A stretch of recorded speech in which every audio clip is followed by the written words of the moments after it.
This is the Meeting of Minds podcast with me, Philippa Robinson. Hi, and welcome back to the Meeting of Minds podcast. I'm here again with Luisa, and this is another in the series of podcasts where we're looking back at some of the comments and advice that people have sent to me, and thank you to everybody who has sent me those who I asked for them.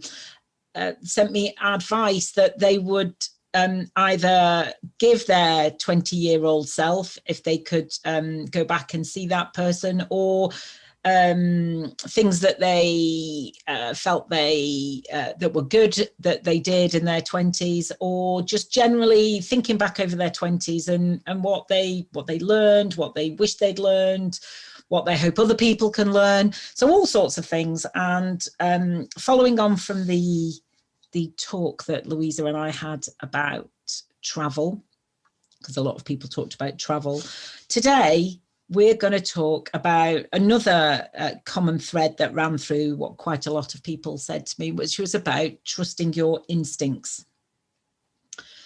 And I really like this because I do think it's important to learn to trust your instinct, and nobody else can help you do that. So I'm just going to start reading a little story that somebody said to me. And if the person is listening, thank you for this story, but I'm not going to name you because I did say they would all be anonymous. So this is from a friend of mine who said that what I wish I knew when I was in my 20s was about trusting my instincts. Growing up, I didn't trust them at all, and I didn't know how to. I would always ignore them and found decision-making very difficult as a result. I remember feeling things strongly as well, but didn't feel empowered in any way to know that I didn't need anybody's permission to trust my instincts.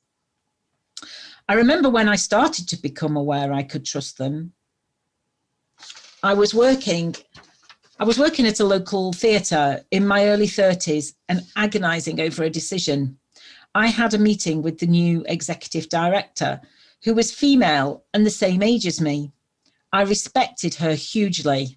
In fact, I was slightly in awe of her, really. I was explaining my dilemma. I can't remember actually what it was about now, but she said to me very simply and authentically, "Can't you trust your instincts to make that decision?" Well, I was blown away. It was like this woman who I thought was really amazing was giving me permission to trust myself, to use my instincts.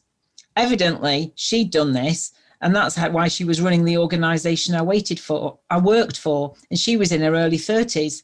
That was a real wake-up call for me, and I've been learning to trust my instincts much more ever since then.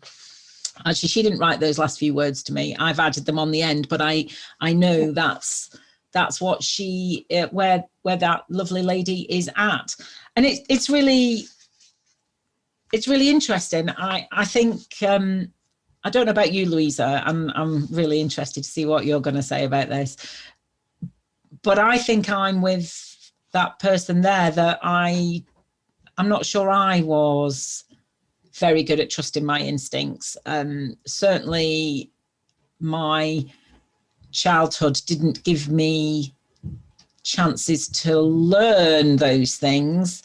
And I think I ran headlong into my 20s and 30s, I don't know, scrabbling around, making decisions. And I made lots of decisions, but I'm not sure I did them based on gut instinct. And also I was too busy being busy so that I didn't even have time or the opportunity to feel into my instincts. What about you? I feel you're gonna have a very different answer. I'm sorry, I'm not even welcoming you. Hello. Hi, I'm back, everyone. You are back. You are back. Thank goodness. What do you think about this? I agree that I've been thinking about the way children are brought up recently. I have no children of my own and don't intend to have any anytime soon. But I've just been thinking about my own, how I grew up through school, what I was taught, what I'm learning now, what I'm trying to teach myself. And I just don't think that things like that are taught to anyone. I don't think that when have you been taught by someone to trust your instincts? I think when you're growing up and you're younger, your parents don't, well, I don't know, but my parents, I don't think necessarily taught me that, because they were playing the role of my parents, where they were trusting their instincts, and they were helping me make decisions based on, because your instincts can come from things you've experienced in the past. Sometimes you don't know where your instincts come from, and you just know, and you don't know how you know. But I think in my younger years, I was led by my parents, and then you go to school, and then you grow up, but the world we live in today is really busy and really noisy and very distracting. And for me, on my personal journey, it has been a personal choice of mine to delve deeper and to become more connected with my intuition, because I've realized that so many things take away from what you can hear in yourself. So never sitting alone with yourself, never asking yourself how you feel or why you've made a decision, always running to a friend or a partner or family, asking them for advice before you've even given yourself 5 minutes to think about how you feel. I think that those are kind of, that's just naturally how we cope with maybe the world that we're living in now, and what is natural to us. I think it all stems from, for me, we all have the answers inside of us. We were born with all the tools that we needed for life. That's what Mother Nature gave us. The world provides us with everything we need: food, water. But that big message there, that you have everything within you, that has never been taught to me. I've had to find that. I've had to read about that and become interested, and stick on that path, stick on the rituals I've created to enable myself to listen a little bit deeper.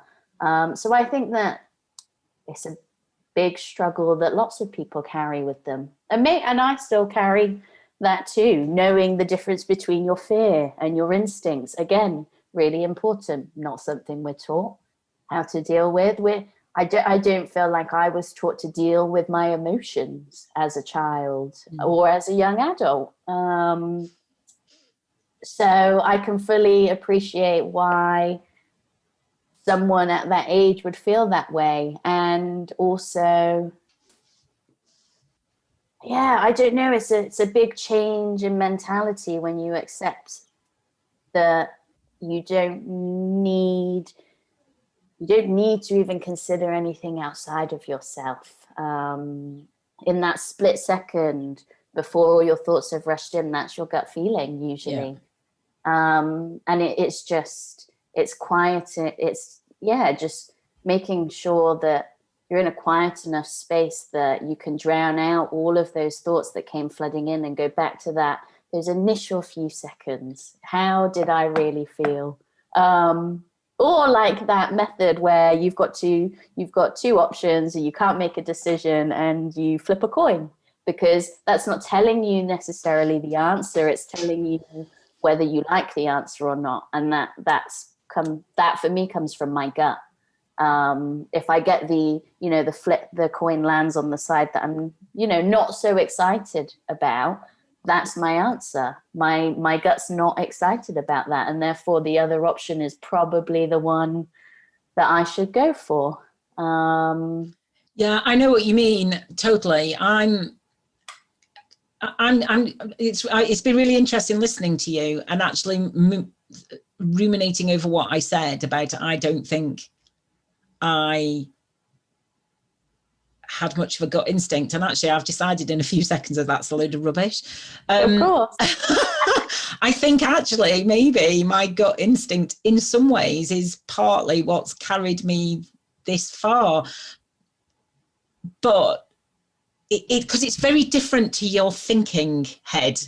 And I think that's what's made me just realize that in those moments, because it's very true what you said, that you kind of, I mean, we talk about it being our gut instinct, but I have read, and I'm certainly no experience on no expert on neuroscience, but I've read that what we actually feel in our gut is actually coming from our ancient part of the prehistoric bit of our brain. I think that's the limbic system.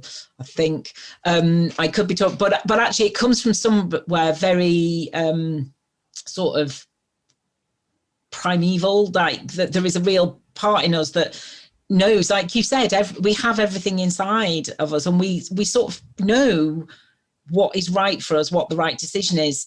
But that feeling can be very fleeting, because the other bit of our brain, the more logical, the newer side of our brain, part of our brain kicks in and starts bringing in all that, oh yeah, but what about this, and what about that, and what's such a body, you're going to think about this, and is that the right thing, and maybe, and before you know it, you have lost that feeling, and all the thoughts have come in and drowned it out.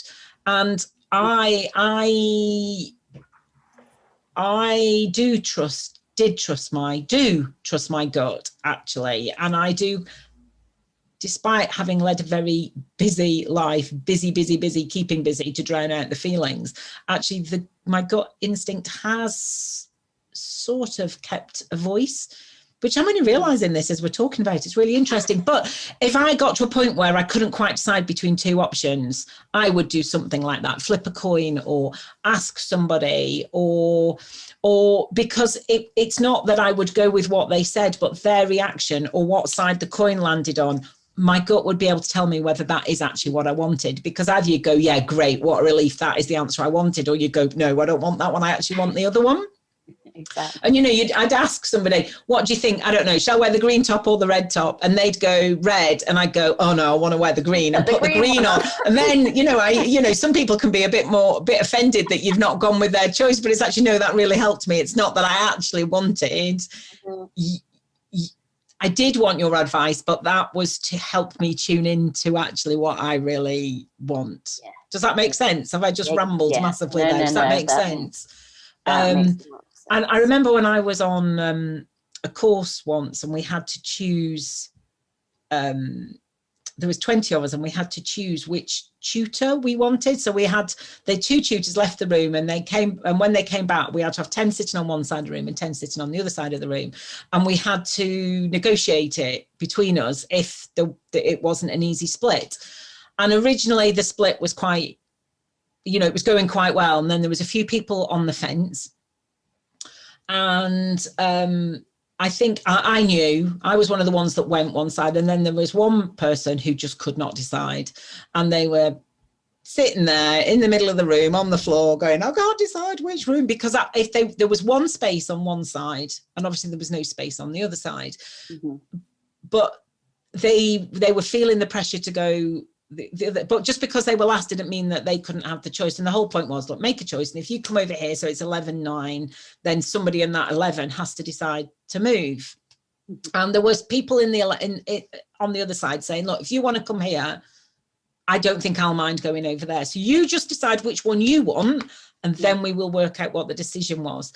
And oh my goodness, they sat there for what seemed like ages, going on about maybe this, maybe that, and what the good things about going that side and the good things about going that side. And in the end, I said to her, I was trying not to say whether it was a he or she, not that it really matters, but I said to her, go and sit over that side. How about you go and sit over that side and see how that feels, and then go and sit over that side and see how that feels, and that might help you make the decision. And she's like, oh, right, okay. And she sat on one side, and then she sat on another side, And then she made a decision, and she said, actually, she knew which side by sitting in one of them, she realized that actually she wanted the other one. And actually she wanted the one where there was a space. So, but that helped her make the decision. That was really interesting because that was, I don't know whether that helped her feel a way into it, but actually physically moving as well. Like, I've been asked to make a decision before. When I was in therapy, I had to make a decision about something, and my therapist got me to write the two answers to this on a piece of paper and put them in different parts of the room, and then stand on that piece of paper and see how it felt to have, that was my decision, and then go over there and go, and that was my decision. And that actually really helped me. So that physical movement, as well as thinking about it, well, trying not to think about it, but we do end up narrowing our options down, I think, by thinking about things. But then when it gets to the actual, really, there are lots of reasons to do this or that, how am I going to make this decision? I found that physical thing, moving from one place to another, was actually quite helpful. I've not done it since, I don't think. No, I haven't, but that's not to say I wouldn't. If I got to the stage where I needed some help, I would do that again. But that is all to help access the feeling of what that decision feels like. And I think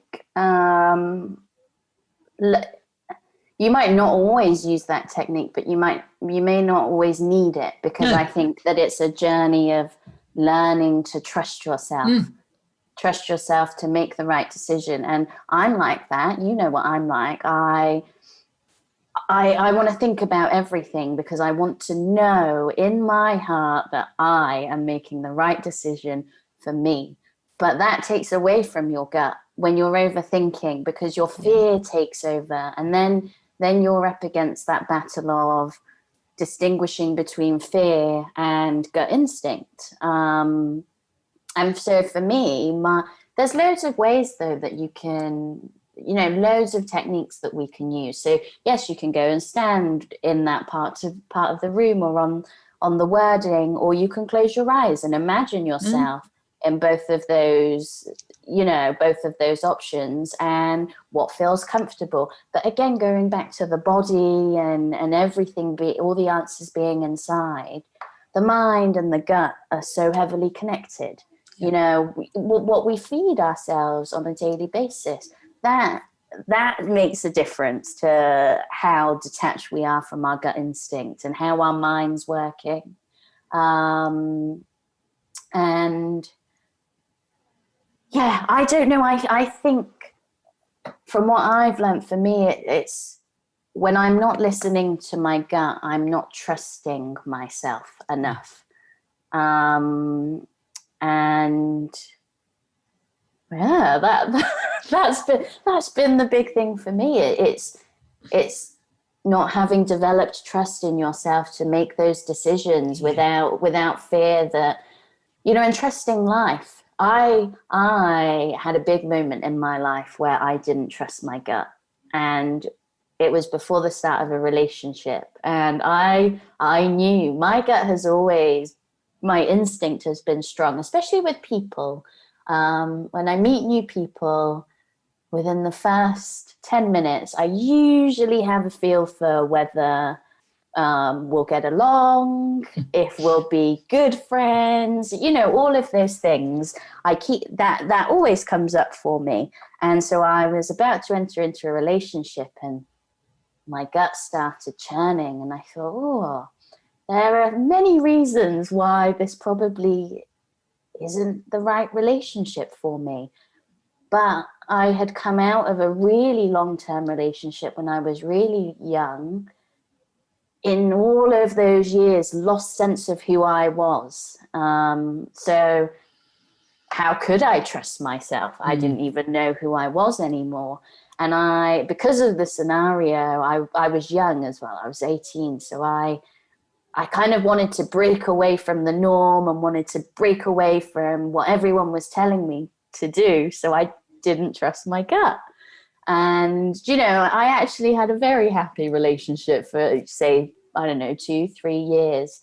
But when it all ended, and it ended badly, there was one day where I sat with myself and I thought, I knew from day one that, you know, not that I was going to have a bad relationship, but it wasn't going to be forever. And I don't say forever I don't believe in forever. Moments like that taught me not to. Like, life isn't a forever thing. But yeah, that was life-changing for me at a young age, to sit down with myself and think, wow, 2-3 years ago, I told myself that this probably wouldn't be a good reason for X, Y, and Z. And then 2-3 years later, I'm now sat here and it's all come back around. And I wasn't bitter and I wasn't angry at myself for not listening. But I had formed some respect for myself and my gut again, that I had clearly lost or had dimmed out. I regained that, and I realized that only I can ever make the right decision for me. And if my belly is feeling a little bit weird, then there's something to think about there. You don't just feel that feeling for no reason. You don't go through everyday life feeling that knot in your stomach. So when you do, I think it's really, really important to tune in. It's telling you something, isn't it? And rather than glossing over it, it's a really good idea to listen. And actually, going back to your point, how, you know, if you ask your friend which jumper you should wear, the red or the green, and, you know, they say red, you go for green, and maybe they'll be a bit like, oh, why did you bother asking me? But why don't we see ourselves like that? We're doing the exact same thing to our gut. When our gut's going, oh, something's not quite right here, nudging, nudging, nudging. And we look for the answers everywhere else. That's sort of, to me, the way I see it, that's me being disrespectful to myself and my truth and the spirit that lives within me, because that's where that feeling comes from. So yeah, just a little bit more trust and respect for ourselves, I think would go a long way. Yeah, I agree with you. And that's all linked to, you know, feelings of self-worth and self-esteem and self-confidence and all those things, which is, I mean, it's all linked. You know, so actually we're trying to isolate this a little bit about trusting our instincts, but actually it is all linked to all those other big things, and they all come from looking inwards. I mean, anybody who follows me on Instagram will know that I'm always posting about doing the inner work. And you know, and being happy starts from inside, and you know, all those things. I often post things along those lines because I do sincerely believe that is true. And as a society, I feel that we spend a lot of time looking outside. I'm more worried about what is going on outside, what people think on the outside, rather than thinking about what's going on inside us, and trusting ourselves and loving ourselves and all those things. But that's a much sort of bigger, and I'm sure in time we will touch on things like that. But we could be here for hours, and nobody's going to want to listen to us for hours rambling on about those sort of things. But you're absolutely right. I mean, some of the other little stories that were sent to me, either directly to me or via a friend of mine, who then went to other friends, and they all sent her comments. So one was one person's advice to their 21-year-old self was to convince your mum to not throw you a 21st birthday party. And so she said that probably means I should always trust my gut instinct. Now, I have no idea what happened to that 21st birthday party, but that certainly was a case of she knew it wasn't a good idea, and it turned out to not be a good idea, which is, you know, if the person listens to this, whatever happened, you know, I'm glad you made it past that 21st birthday. Somebody else said to don't be a sheep or a follower, plough your own pathway, which, sounds like it's a slightly different thing, but it is about plow your own pathway, relying on your instincts. So it is linked. Somebody else said that they had a job offer and then ended up being offered, so they had a place, it was I think it was a training place actually, and then were offered a training place at another place, and actually went for the second one. And now looking back, they really wished that they'd gone with the first one, because what happened later, if they'd gone with the initial training course, it would have allowed them to progress much quicker in their career, as it turned out to be. And it felt like actually that was their gut instinct to go with that at the time, but they chose the other one because on paper it looked like a better option. So that is one about trusting, another one about trusting your instincts. And but we have to make those, so the story I told, that's where my respects for myself started growing. And I think in the fast-paced world like this, until sometimes you are forced to really look at how you deal with things and the decisions you make and how you come to those decisions. I don't know, there's just not much time for that in everyday life. And sometimes it takes a bad situation or a big life situation to knock you sideways a little bit. And that gives you the opportunity to find balance and re-steady yourself. I think the key is to hold on to the moments where we realized we didn't listen to our gut, and to move forward with those lessons. But it's a whole journey, isn't it? It's the J word. The J word's a bit overused, isn't it? Or some people say it's overused. I mean, I don't know, but I totally agree with you. It is a journey. And I think back to when I first met you, and we were, you came for a job, and the other person who was supposed to interview you couldn't make it, so I interviewed you on my own. And I think we both instantly knew we would work together. I just thought you were brilliant. You were, you had great personality and character, and I'm sure you could do the job. And gosh, we'd interviewed not sure whether I can say, there's quite a few dull people. And I just thought, oh gosh, yeah, let's breathe some life into this place. And, I kind of knew that it would be okay. What I didn't know, obviously, how you were feeling, but it turned out that you quite liked the idea of working with me. So actually, our gut instinct actually was pretty spot on there, because here we are now some years later. But what happened was I ended up leaving that job actually not that long after you started, really, with hindsight. But that was about me finally listening to my gut, and actually realizing that, I talk about wanting to find a job that makes my heart and soul sing, because I had not had that. Yes, I'd had a great career, and I am very grateful to everything that my career has enabled me to do and has got me this far. But it got to the point where I had not listened about getting out and doing something different. And I just had to. It was this, I had nothing to go to.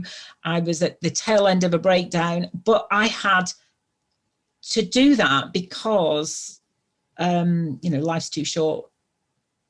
Life's too short to not try your best, to my mind, try your best to have a life that makes your heart and soul sing. And I realized I was not going to achieve that where I was. And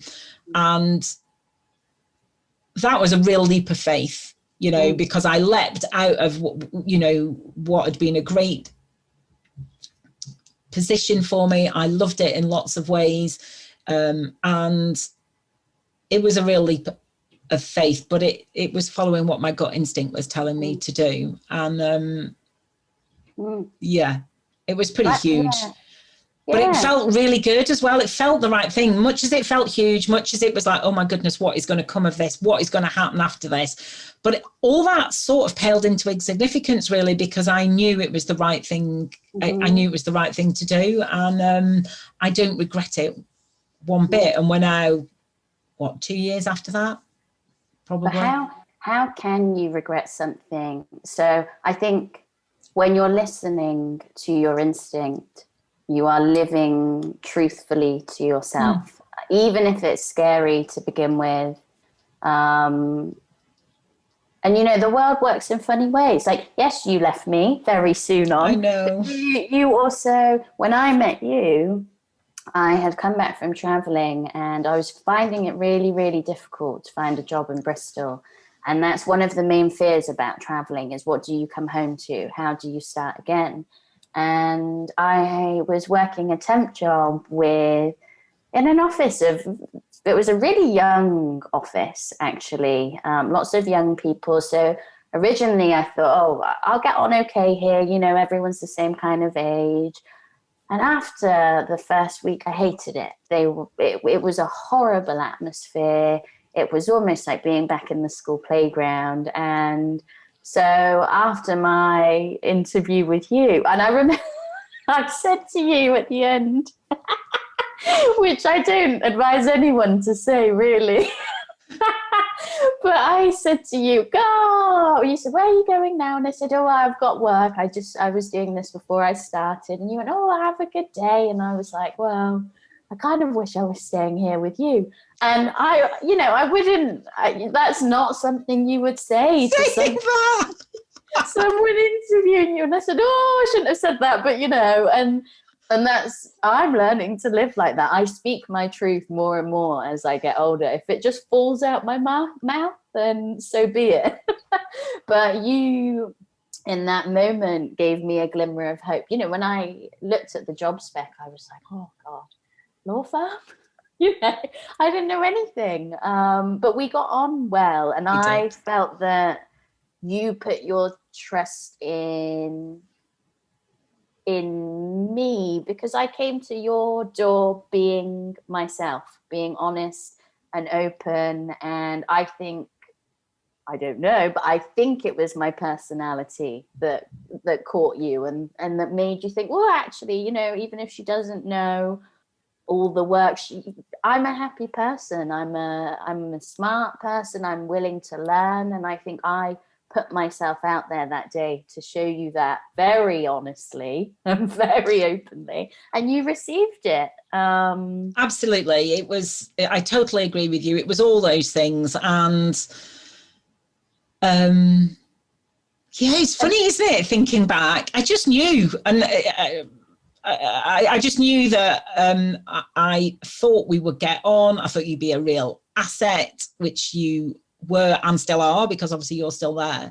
And there was I don't know, there was just something that made me feel that you were going to be great in that job, and you were and still are. And look at you now, you're doing really well. Yeah, life is funny. And when you left, I was distraught. I was so sad. I'm still very sorry.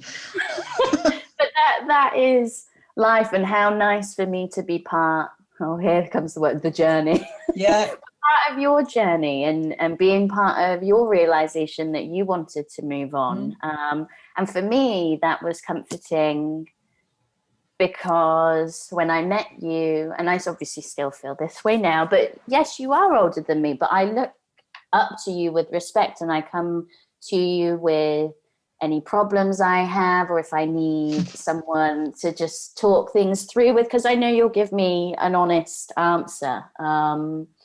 But yeah, life, I think for me, I've lived a lot of my life singing or playing to the tune of everyone else's bloody songs. And And I don't know, it does put you in this weird position. So I think for younger people, and it has been this way for a long time, and I think is still ongoing, that it's not okay to leave jobs. It's not okay to go traveling. You've got to live a certain way so that you are employable, and you kind of fit into society.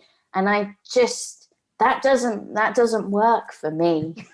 But I read a long time ago, if you don't, it's easier, so much easier said than done. And no one does this because other things are involved, money and, having to live and have a roof over your head. But if you don't enjoy a job, or you don't enjoy where you are in life, then change it. Just change it. Because it worked for our parents or our friends or someone else doesn't mean it's right for us. And if you're living every day feeling that something's not quite right, then it's not. Yeah. It's really not right. We weren't put on this planet as miracles to wake up every day and kind of just get by and go and work a day every day, 5 days a week, because that's what we're told to do. And I don't know, get into accounting or finance or whatever, because there's always going to be jobs there. And, no offense to any accountants or finance people out there. But... And if you love numbers, great. And if you love that's great, yeah. But I never did. Glad you didn't mention lawyers in that. They'll be suing you. That's so funny. My mum always used to say, you should be a lawyer. You can argue anything. And, I just think, I don't know, that I just see, and I've been there so many times in my life where I wake up every day, and life is great. I'm so grateful to be on this earth and wake up healthy every day. Yeah. But I have had times waking up weeks and weeks on end, just going to my day job and just feeling like, isn't there more to life? And we shouldn't be feeling like that. There's, No, that feeling, that me being really angry and thinking nearly every day, there must be more to life than this, is what led me into my breakdown in the end. Mm-hmm. And that's not the fault of any one thing. It was me failing to listen. It was me failing to listen to my gut from like being mid-20s probably, and I was getting towards late 40s at that stage. So that was a long time of not listening and not following my dreams and that's not to say I wouldn't wish to be where I am now. I love where I am now, and I'm loving my life now. So actually all that has got me where I am now. Yeah. But who knows where I would have been had, and there's no point dwelling on that. But getting to the stage of thinking there must be more to life than this, because it really was. I was really on. I did then have a breakdown, so I was in a pretty bad shape then. And hopefully, we might just, inspire people to do things earlier so they don't get to that stage and they don't let it get that bad. Because it's not pleasant, and I wouldn't wish what I went through on anybody. And it takes away from the way we should be waking up every day, giving thanks for being here and being excited to live in the moment and live in that day. And, I've personally watched your journey and your transformation and all these areas that you're getting into. And I think for me, that would be the message. Trust in yourself and trust life. Look how your life has changed and transformed and continues to do so every single time I speak to you, because you're doing what's right for you, and doors will open. Life happens the way it's meant to, regardless of the choices we make, even when we don't listen to our gut. Yes, we might go off course for a year or two and have to come all the way back round and start in the same point to move forward. But it's all learning. It's all information, Louisa. All information. It's all an information gathering exercise, isn't it? So you come back, you've learned what you've learned, and you go, okay, that, learn your lessons, and off you go somewhere else. Oh, everything is always about gathering information, isn't it? You could do. I'm like a broken record. Workshop. I'm gonna have t-shirts. I'm gonna have t-shirts with it printed on. But it changed when you said, once you had said that to me, and I really took it in. It changed things for me. It changed the way I looked at situations that arose in my life. So be having a really, really normal week, and then suddenly something happens, and to me, it would feel like, oh God, you've knocked me sideways again. I thought this was how my week was going to plan out, and now I have to think about this, and then the thoughts all start rushing in. But you giving me that nugget of information helps me kind of take a step back when that happens now. And I trust that life is going to happen the way it needs to. So even if it's the information I don't like, I'll happily take it, because it's so important. It is. And I think actually that was that. I don't know when I learned that lesson. I've always said if I'm not sure about something, I will gather information. And I've said that for a long time. So it's sort of a spin-off from that, really, that every situation that we find ourselves in is a learning situation. And people talk about that when they talk about failure and reframing failure as a learning opportunity. And what did I learn from that? And I really believe in that. But this is not really a discussion about failure. But this is what I'm talking about, it all being linked. And, only this week, we came on to do this and we chatted before we started recording. And I said to you, oh, I'm back again. I'm back, as in I'm back being normal, whatever normal is, because I've actually been having quite a torrid couple of weeks for quite a few reasons. But I didn't realise how well off kilter I'd got until on Friday, because of something that happened last week. On Friday, I just woke up feeling much lighter, and it was like, oh, okay, so that has been bothering me so much more than I realized. And so that is a real, I learned last week, the information that I learned was that when I'm feeling like that, I need to appreciate more that there is something is bothering me more than I even realize. And maybe that will help me next time I'm in that situation. So, another of my sayings is every day is a school day. And, I have learned that. I think there's one more little quote here, and I don't have the name of who it's from because it came via somebody else, but it says, it's go with your gut and follow your dreams, not somebody else's dreams. And that's what we can end up doing, isn't it? If we don't listen to our gut, because we will be swayed by other people's opinions, their choices, their dreams, their desires and their wants, and we will miss out. And actually that breeds resentment, and then that's not a good path to be going down. No. And I just think if we zone more if each of us zones into ourselves more deeply, then we are less inclined to follow the path of a friend or of a loved one, because it looks good and it looks great for them.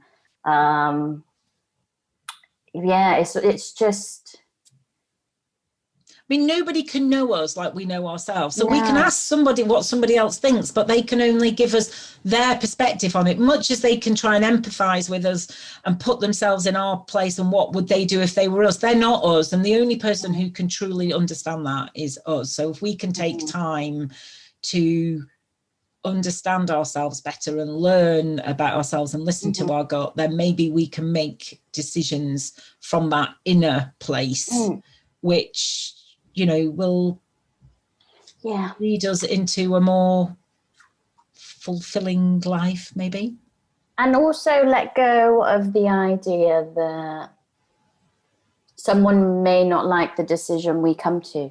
Yeah. Who cares? Exactly. Who cares? When I was young, one thing I really stood by was, as long as I am happy with my decision and I would never explain myself to people. That's been another one of my rules. I do not have to explain myself to anybody. And as long as I can happily stand true in myself with the decision I've made, then I don't care who it upsets. And I'm a big believer in choosing decisions for the greater good, but there are times where you have to make decisions for yourself, and there will be people that don't like it for whatever reason, or that get upset along the way. And that's something for them to deal with. They need to go sit with themselves and their gut and understand why they had that reaction. Yeah. But it's not our job to carry their emotion.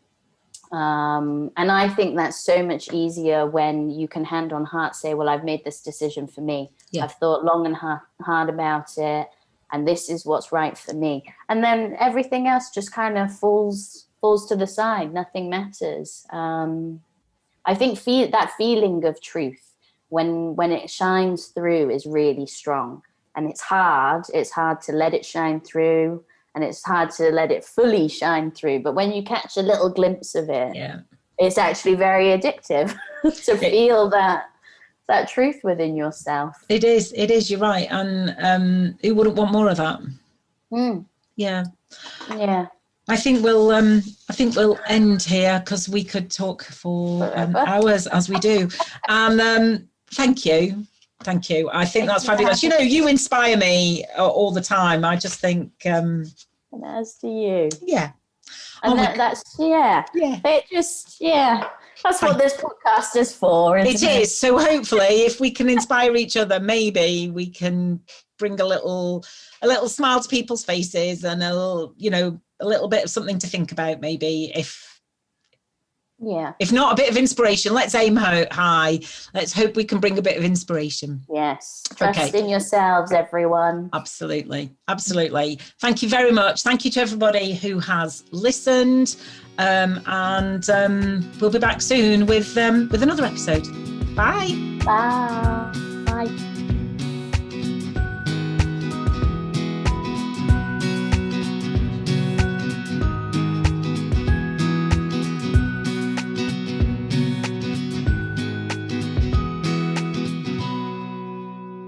Thank you for listening to the Meeting of Minds podcast. You can find this podcast in all the usual places. Please tell your friends. Please subscribe. And if you have a moment, I'd be really grateful if you could rate and review, as it helps other people find us and helps me spread the messages of empowerment and positivity that I'm really passionate about. If you want to find out more about me, you can visit my website at www.safeandsupported.co.uk. Until next time, bye.